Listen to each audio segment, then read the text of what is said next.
여러분 오늘 본문 익히 너무 잘 아시는 말씀인데 좀 어떠셨어요? 그냥 읽으시면서 마음이 많이 좀 불편하지 않으셨나요? 저는 또 오늘 말씀도 준비하면서도 많이 불편해서 내 생각이 과연 맞는 생각인지 내 생각이 참 잘못된 건지 참 그러면서 어저께 시간을 또 많이 보냈어요. 또 서두에서도 그 이해실 사모님께서 말씀하실 때 사울이 많이 왕으로서 종잡을 수 없는 그런 사람이다라는 말씀을 하셨는데 그게 저를 이제 힘들게 한 내용이었어요. 사실은 어저께도 봤지만 사울 왕의 그 왕이 되었을 때 또 아버지의 순종하는 것, 또 그 책임감 있는 것, 성실한 것, 또 겸손한 것, 기름 부음 받고 왕으로 추대되었음에도 불구하고 불량배들이 그렇게 자기를 인정하지 않았음에도 나중에 전쟁에 승리해서 모든 이스라엘이 왕으로 완전히 인정했을 때에도 그들을 처벌해야 된다라고 했을 때에도 사울은 그렇지 않다라고 올바로 잘 분별하는 모습을 보게 되고 바로 지금 그 다음에 이어지는 말씀이거든요. 이제 전쟁이 있었던 거죠. 전쟁에 대한 말씀이에요. 근데 전쟁의 상황을 보면 여러분 교재는 268페이지고 13장 19절 지금도 미국하고 이란하고 전쟁 중에 있잖아요. 그리고 여러분 전쟁하면은 뭐 어떤 그 이미지가 있잖아요. 또 남성들은 이제 군대 갔다 와서 전투하면 옛날에 뭐 M1 소총, 또 M16. 저는 뭐 특공대에 근무해갖고 그때도 K1 소총 아주 그냥 끝내주는 총을 들고 했는데 지금은 더 좋은 총들이 무기들이 있죠. 그것뿐인가요? 이제 뭐 기관단총, 뭐 M60이라든지 뭐 그런 이제 화기들 이제 중요하죠. 지금도 미국하고 이란 전쟁에서 우리가 그걸 압도적인 그 미국의 공중에 지금 딱 이제 그걸 다 쥐고 지금 폭격하는 것을 볼 수 있잖아요. 사실 무기가 많이 문제가 되죠. 지금 전쟁의 상황이 어떠냐면 블레셋하고 이스라엘이 19절 같이 읽겠습니다. 시작. 그때에 이스라엘 온 땅에 철공이 없었으니 왜냐하면 블레셋 사람들이 말하기를 히브리 사람이 칼이나 창을 만들까 두렵다 하였습니다. 무슨 얘기냐면 이때는 지금 철기 시대가 이제 막 들어왔어요. 철기 시대가. 그전엔 청동기 시대였잖아요. 전 세계적으로 그런 역사가 있는 거니까 문명이 있는 거잖아요. 철기 시대로 들어와서 블레셋은 철을 다룰 수 있는 기술이 있었어요. 그래서 그들은 무기를 철로 만들었어요. 쉽게 말하면 칼이 철이었고 다른 부분도 뭐 마차라든지 뭐 그런 부분도 뭐 바퀴라든지 그런 것도 철로 이제 만들어졌겠죠. 그런 무기를 가지고 있는 거예요. 그런데 히브리 사람이 칼을 철로 만들까 두렵다 해서 이스라엘 이스라엘에겐 그거를 가르쳐 주지 않은 거예요. 이웃 나라면 또 이제 무역 같은 것도 있어요. 있는데 그런 거를 전수하지 않은 거죠. 쉽게 말하면 돈을 받고 팔지도 않은 거예요. 그런 것을. 그래서 어떻게 했어요? 20절 시작. 온 이스라엘 사람들이 자기 보습이나 삽이나 도끼나 괭이를 버리려면 이게 뭐예요? 지금 이제 농기구나 그런 것들을 이제 다 무뎌져서 그걸 날카롭게 해야 하잖아요. 쉽게 말하면 지금 뭐 칼 간다 그러면 어쨌든 그러면 그 당시에 이제 그런 것들을 쇠에 불에다가 이제 우리 그 옛날에 그 대장간인가요? 대장간에 불에 막 해갖고 그걸 집어서 망치로 막 두들겨 갖고 그거를 날을 세우잖아요. 그게 이제 벼리는 거거든요. 근데 그런 기술이 이스라엘에 없어요. 그래서 어떻게 했어요? 자기네들이 쓰던 걸 가지고 블레셋으로 내려가요. 거기서 해갖고 오는 거예요. 블레셋이 그것을 전쟁 무기로 바뀔까봐 안 가르쳐 주거든요. 지금 이란이 핵무기 있는 거를 미국이 안 된다는 거잖아요. 얘네들은 막 사용하겠다는 거. 뭐 테러에 쓰고 핵무기 큰일 난다는 거잖아요. 지금 블레셋이 자기네들이 그 철을 다루는 기술을 이스라엘에게 돈 받고 아무튼 뭐 이런 것을 전혀 안 한 거예요. 그러니까 이스라엘 백성들이 그러니 그들이 무기는 형편이 없는 거죠. 형편이. 22절 보세요. 같이 시작. 싸우는 날에 사울과 요나단과 함께한 백성의 손에는 칼이나 창이 없고, 이러고 지금 블레셋하고 싸우는 거예요. 근데 블레셋은 지금 이걸 다 갖고 있잖아요. 지금 다시 이제 앞에 보세요. 13장 5절. 전투력이 이렇게 되는 거죠. 블레셋 사람들이 이스라엘과 싸우려고 모였는데 병거가 3만, 마병이 6천. 뭐 이렇게 전투 장비에서 어마어마하게 차이가 나니까 이스라엘 백성들이 어떻게 했어요? 6절 같이 읽을까요? 시작. 이스라엘 사람들이 위급함을 보고 절박하여 굴, 숲을, 바위 틈, 은밀한 곳, 웅덩이에 지금 숨는 이 상황이에요. 지금 전쟁 상황이. 실제로 뭐라 그래요? 어떤 히브리 사람들은 도망가는 거예요. 요단을 건너서 요단 동편 어디예요? 갓 땅, 길르앗 땅, 므낫세 땅, 그 다 도망가고 지금 그나마 있는 사람은 지금 땅 속으로 다 들어가 있고, 그럼에도 불구하고 7절 하반절에 사울은 아직 길가를 지키고 있고 그를 따르는 모든 백성은 지금 바들바들 떨고 있고 그 상태에서 지금 사울이 있는 거거든요. 이 상태에서 하나님의 말씀을 순종하지 않은 게 문제가 되죠. 뭐를 순종 안 했어요? 8절 시작. 사무엘이 정한 기한대로 이레 동안을 기다렸으나 사무엘이 길갈로 오지 아니하매 백성이 사울에게서 흩어지냐. 이게 지금 뭐 보통 문제가 아니잖아요. 전투를 해야 되는데 지금 난리가 다 숨고 일부 있는데 그것들도 다 흩어질 판이니 사울이 9절 시작. 사울이 이르되 번제와 화목제물을 이리로 가져오라 하여 번제를 드렸다. 이것이 문제가 되는 거죠. 이게 왜 문제가 되냐 하면요. 우리 10장 8절. 교재는 257페이지.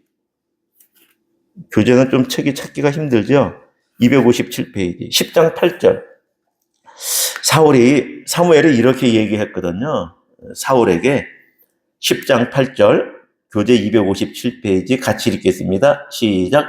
너는 나보다 앞서 길갈로 내려가라. 내가 네게로 내려가서 번제와 화목제물을 드리겠다. 이게 번제와 화목제물은 내가 드리겠다는 거야. 내가 명확하게. 또 율법에도 그렇게 돼 있고 한 번 더 이야기하신 거예요. 그런데 그 다음 말이 있죠. 시작. 내가 너에게 가서 너가 행할 것을 가르칠 때까지 7일 동안 기다려라. 그러니까 사실 사무엘이 늦게 와도 7일이 지날 때 와도 7일 동안 기다려야 하건 뭘 가르쳐 주려고 그런 거예요. 그렇죠? 그러니까 7일 동안 있다가 번제를 드리는 거하고 아무 상관이 없는 거예요. 사무엘이 안 와도 번제는 자기가 드리면 안 되는 거고 번제는 당연히 사무엘이 드리는 거고 내가 7일 후에 갈 거야. 가서 내가 너한테 이런 전쟁의 전략을 내가 말해줄게. 이런저런 내가 그 지시를 내가 너에게 할게. 그 얘기를 기다려야 되는데 그 얘기를 당연히 사무엘이 안 오니까 못 들으니까 그걸 뭐 본인은 그냥 기다릴 수밖에 없는 거죠. 사무엘이 와서 안 오면은. 그런데 번제는 그냥 사무엘이 아무리 늦게 오도 뭐 하든 무조건 사무엘이 드리는 거죠. 그런데 그 번제를 드린 거예요. 근데 그게 사무엘이 늦게 왔다 그래서 자기가 번제 드릴 게 아니거든요. 그리고 늦게 왔다고 내가 번제 드렸던 그걸 사무엘한테 책임을 돌릴 수도 없는 거고 그거는 아무 상관없는 거예요. 다시 이제 본문으로 오겠습니다. 13장.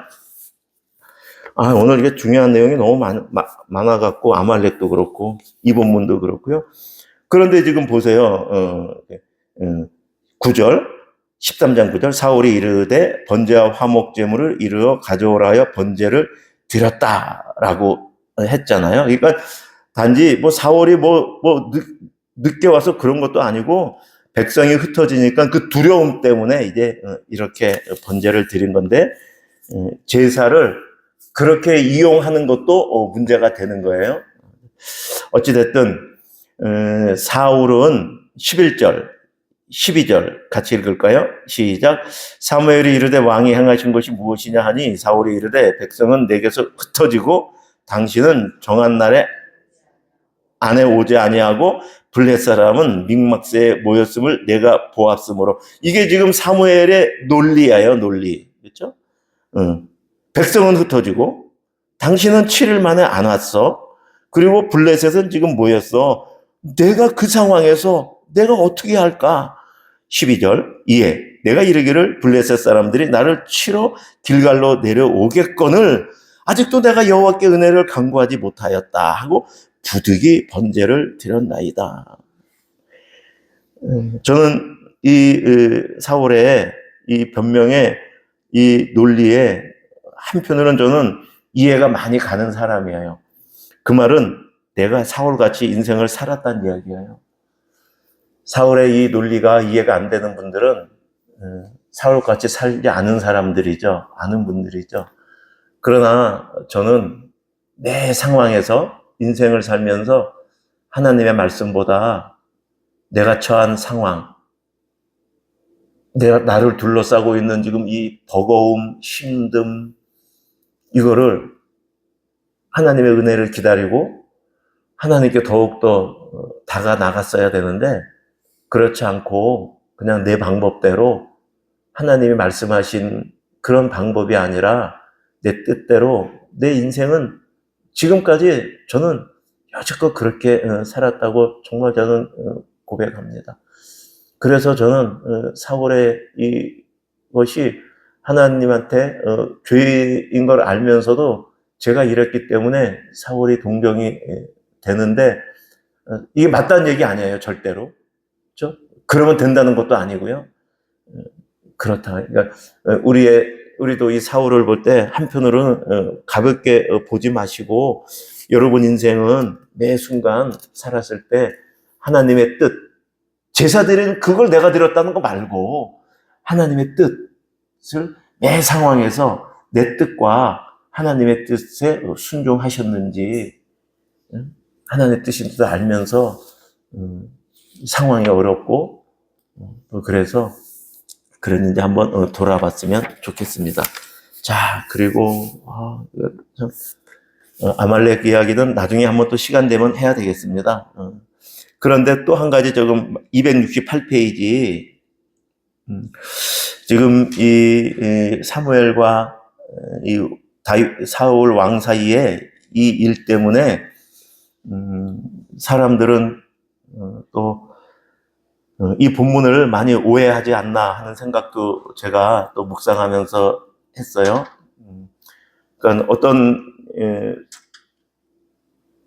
성도들이나 또 목회자들도 그러죠. 목사가 어떤 의사결정을 하고 하나님 앞에 오랫동안 기도해서 교회의 사역 방향을 정했다는 거예요. 그런데 이제 목사님이 얘기를 했니 이제 어떤 장로님이 이제 반대를 하고 반대 의견. 이런 그 반대 의견을 내고 또 성도들이 반대 의견을 내면 이런 사람들인 거죠. 아니, 감히 목사님이 일주일 동안 기도하고 하나님의 뜻이라 그러는데, 반대 의견을 내고 감히, 여러분, 그거는 아니에요. 그건 아니에요. 그런 사람은 싹뿐이에요. 거짓이에요. 여러분, 지금 이 사울 지금 이때는요, 하나님이 지금 하나님을 드러내시고 하나님이 어떤 분인지 인간이 어떤 건지 그걸 드러내는 가운데 지금 신정정치를 하는 거예요. 신정정치 3000년 전에. 근데 지금은 하나님의 교회를 이루어 가시는데 신정정치로 다스리지 않으셔요. 목사들을 선지자로 그렇게 세우신 게 아니에요. 제사장으로 세운 게 아니에요. 그렇게. 모두가 다 왕 같은 제사장들이라고요. 모두가 다. 지금은 어떻게 교회를 이끌어 가야 돼요?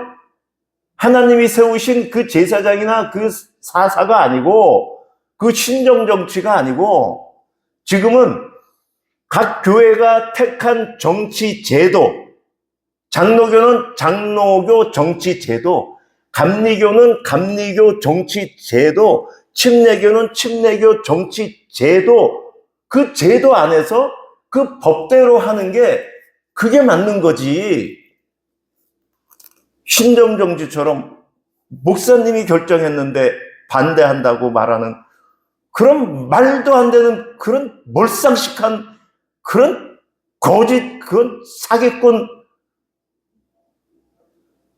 그렇게 성경을 해석해가지고 어떻게 설교를 하고 그것이 하나님의 뜻이라고 얘기하는지 말이 안 돼. 장로교 정치는 장로를 통해서 교회를 이끌어가는 거예요. 장로는 누가 장로예요? 우리가 말하는 장로가 장로고 목사가 장로예요. 그런데 가르치는 장로라 그래서 별도의 이름으로 목사라고 한 것이고, 목사도 당회를 구성해서 한 명, 한 표, 7위 장로도 한 표. 그래서 서로 민주주의에 의해서 다수결에 의해서 의사결정을 해서 그걸로 교회를 이끌어가는 거고, 성도들을 이렇게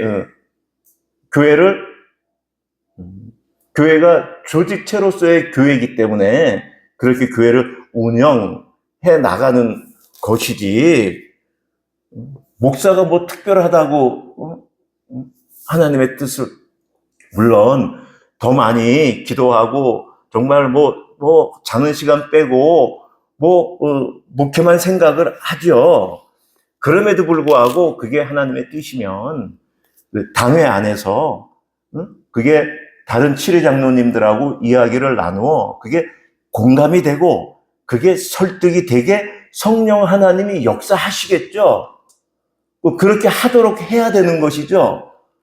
그래서 성령 하나님은 인정하고 성령의 감화 감동은 그렇게 이야기하면서 그 의사결정할 때는 성령의 감화 감동이 그 장로님에게 없으면 그건 하나님이 때를 기다리다 보다, 하나님이 아직 이것이 아닌가 보다 하고 자기의 의견을 점검을 하고 돌아봐야 되는 게 그게 장로 교회 정치 원리거든요. 사실은 저도 신학교 올 때 43세에 의사결정하고 올 때 정상이 아니었잖아요. 결정할 때 제가 하나 딱 부여잡은 건 있어요. 아내가 승낙해야지 가지. 내가 아내가 승낙 안 하면 안 간다. 하나님, 한 성령님이 아내도 감화 감동 안 시키고 아내의 그것을 그렇게 깨닫게 하지 않고 동감하지 않는데 내가 하나님이 불렀다 그러고 가는 거는 이건 아니지. 어쨌거나 아내가 나도 막 설득하고 하지만 어쨌든 아내가 반대하면 그거는 아니지. 그리고 어쨌든 신학을 하기 시작했고 그 다음에 목사 안수 받을 때나 또 예람교회 지금 작년에 담임 목사 청빙 할 때나 아내가 여보 아니에요 그랬으면 저는 그 자리에서 멈췄을 거예요. 물론 당장에 그냥 탁탁 손 턴 게 아니라 이런저런 걸로 또 아내를 설득하려고 많이 했겠죠. 그런 시도 끝에 아내가 어쨌든 결론적으로 아니라 그러면 멈췄을 거예요. 지금도 아내가 여보 여기까지예요. 그러면 전 지금도 손 놓을 거예요. 아내하고 같이 하나님이 이 목회가 안 되면 그게 그 정상적이 아니잖아요. 그럼 말이 안 되는 거잖아요. 말이 안 되는 거잖아요.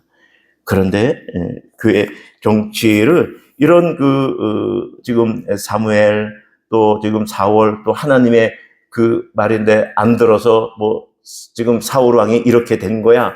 뭐 이런 분위기를 가지고 목사가 의사결정하고 이렇게 된 거를 막 그냥 그렇게 겁박하는 그런 몰상식이 이 시대에 전혀 성경적이지 않고, 그거는 뭐라고 말해야 돼요? 그 어리석음을. 그렇죠? 그러니까 지금 우리가 국회도 보면 이게 민주주의잖아요. 국회 안에서 그렇게 법 테두리 안에서 그 법 안에서 그렇게 의사결정하고 그렇게 하기로 했는데 자기 뜻이 맞다고, 대통령의 뜻이 맞다고 그거를 막 그냥 관철시키려고 막 하면은 우리가 보면 아니잖아. 그렇죠? 제가 이 부분을 집중적으로 이렇게 말씀을 준비해서 요 뒤에 부분은 막 한 것이 아니라 조금 두서가 없는데, 어떤 그런 안타까운 상황이 우리 교회 안에서 있어서 목사든 성도든 다 같이 하나님의 그 거룩한 왕 같은 제사장으로 부름받은 사람이고, 저희가 장로교에 속해 있는데 장로교 헌법, 장로교의 그 정치, 그 헌법으로 교회를 다스리고 운영하는 것이지, 목사가 구약이나 신약 시대에 나오는 사도나 제사장, 선지자 그것처럼 생각하는 건, 여러분이 그렇게 생각해서도 안 되고, 그런 교역자들이 있는 데는 근처도 가지 마셔요. 근처도. 그렇다고 제가 이제 이 표현은 조금 어떨지 모르지만, 그렇다고 목회자들을 막대하시지 않으면 좋겠어요. 어쨌든 교회를 위해서 어떻게 할까 고민하고 애쓰고 정말 여기에 전념하고 있는 사람들이니까, 그분들의 또 생각들을 또 왜 그럴까, 또 그런 측면에서 생각을 해주시고, 그러면서 또 같이 대화로 이렇게 해 나가는 것이지, 그것이 장로교의 교회 정치입니다. 자, 오늘의 기도 읽고 우리 개인 기도하겠습니다. 시작. 우주 만물의 창조주로 하나님의 형상대로 창조된 사람에 대한 절대 주권을 가지신 여호와 하나님, 인간적인 여러 측면에서 뛰어난 사울이 이스라엘의 초대 왕이 되었으나 위급한 상황에서 하나님의 명령에 불순종한 것을 보았습니다. 또한 아말렉과의 전쟁에서 하나님의 명령을 잘 알고 있음에도 불구하고 자기의 생각과 판단으로 불순종한 것을 보았습니다. 그러한 불순종의 상황에서 선지자 사무엘을 보내시어 지적해 주셨건만 자기 합리화와 자기 논리로 일관되게 변명하는 사울을 봅니다. 주님, 사울의 모습이 제가 지금껏 살아온 인생임을 깨달으며 회개합니다. 저를 긍휼히 여겨주옵소서. 여호와 하나님을 왕으로 모시며 제가 있는 곳에서 하나님의 대리 통치자로 하나님의 다스림을 받아 하나님께 영광을 돌리는 인생 되기를 간구합니다. 아멘. 우리 개인 기도하겠습니다.